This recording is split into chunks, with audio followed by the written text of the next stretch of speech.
Hi, and welcome to what will be a series of shows about the new Thunder Bay Art Gallery. Today, part one on the waterfront. Well, from where the gallery is today to where the gallery is going to be, that's right behind me here on the waterfront, that's a big, big step. You don't buy or find better property than this for a building like this. So I really think it's going to be a wonderful place. I started at the Thunder Bay Art Gallery as executive director in September 2023, and I was moving here from Newfoundland. I was a curator and executive director of Memorial University's Art Gallery. And someone had said to me, a friend who lives in Thunder Bay, and I was very excited to come to this community because of the art gallery, because of the potential, and because it's a fantastic institution with a national reputation. But someone said to me, you know, living on Lake Superior is like living on an ocean.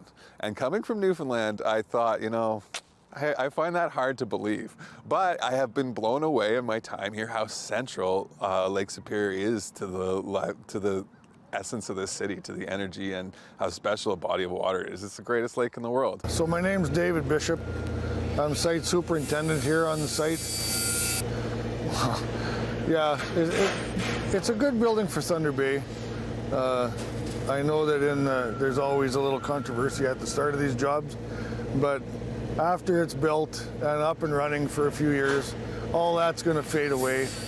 And the city of Thunder Bay and the community, Northwestern Ontario, is going to have a real building and an artistic community to be proud of. So I think from the gallery's perspective, this new location really centralizes us into the rhythm, into the heartbeat of the community. We are right downtown next to the entertainment district. We're at a location where people easily can see where we are and come and access us with a ton of parking infrastructure. And certainly part of this new building is about taking a giant step for the gallery in terms of our operations and the ways we work. There has been a business plan developed thinking around financial sustainability. We're really fortunate to receive significant operating funding from the Canada Council and the OIC, but we want to ensure as we grow, as we meet the needs of our region and of Northern Ontario, that we're a financially sustainable institution in the sense that we will have a cafe, we will have a shop that will be revenue capture for us, and will make sure we can keep admission prices low, make sure that we can compensate artists and provide a good workspace and workplace for the residents of Northern Ontario. So when we're thinking through the building and how it operates, and get excited for 2027, accessibility and making sure the public in Thunder Bay and everyone, from whatever your relationship to art, whatever your relationship to culture, wherever you are in the city, in the region, in Northern Ontario, knows that they can come to see the gallery, get a sense of culture, get a sense of the vitality of Northern Ontario and some of our history, but also look to the future and be inspired by nature around them. I think this is a major facility, and it's a huge step for our institution in the sense that it is going to triple our operating and programming space, and that really comes out of a prominent history for our gallery and a need in the community and a role that we play in Northern Ontario around culture. The Thunder Bay Art Gallery is of Thunder Bay. The culture, the work we present, the art, whether it's Norval Morrisseau in Woodland, whether it's Rebecca Belmore. These are artists with international reputations, but they are making work of and about Thunder Bay. And when they present internationally, present nationally, they're speaking of the place that we call home, that we live. So that's a really powerful aspect of our operations. As part of the merits of this project, as part of the great potential transformation it has, we've been able to secure $52 million, $51.9 million in capital support. We're really fortunate. $38 million of that is coming from the federal government through GICB and Cultural Spaces infrastructure funding. We have $5 million support from NOHFC, as well as support from the City of Thunder Bay. We're also been very successful in terms of our private fundraising and the support of private foundations, including the John Andrews Foundation, including the Patterson Foundation, who will continue to have a gallery named after them in this space, something they have in the current. But we've also, through donors and through the support of the public, raised $4 million locally. Somebody told me that you were semi-retired, but they dragged you back in for this one. Well, they didn't really drag me back in, but I was on the call it one foot on the dock and 1 foot on the boat when I got the call that Tom Jones had got the contract to build the gallery. So Having heard about this thing for several years and knowing a whole bunch of people in the artistic community here, I thought it was my duty to come and do the best build we could build here. Well, the building is not square, so it's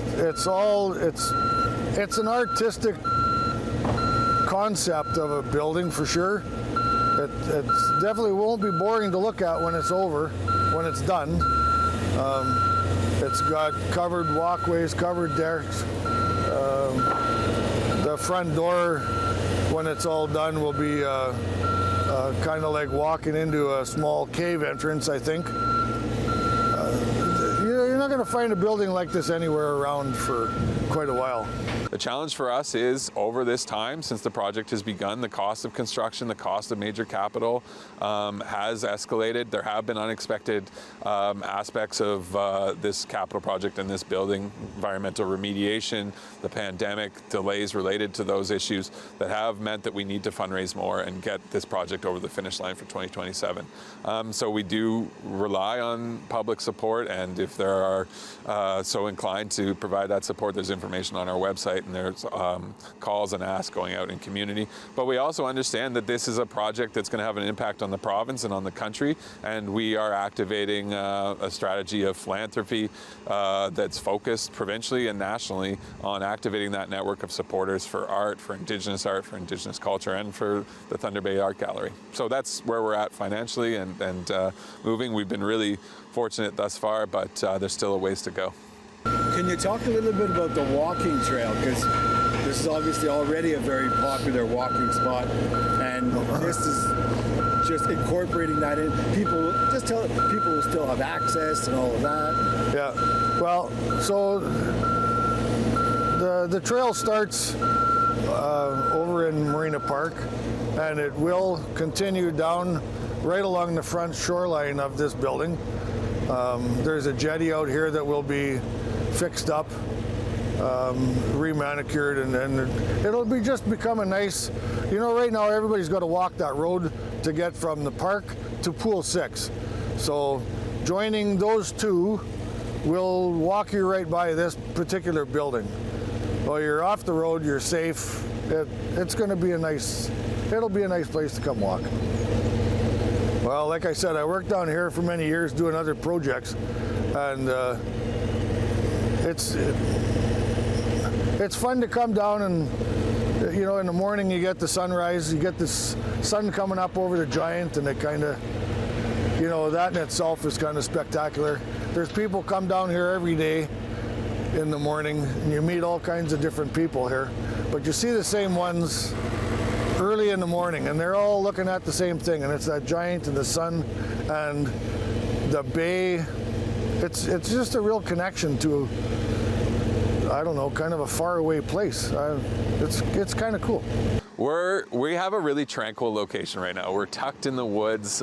We will often see deer, wildlife around our current location. And I think while this is a really natural place, it responds to Lake Superior, it's going to be a more bustling location.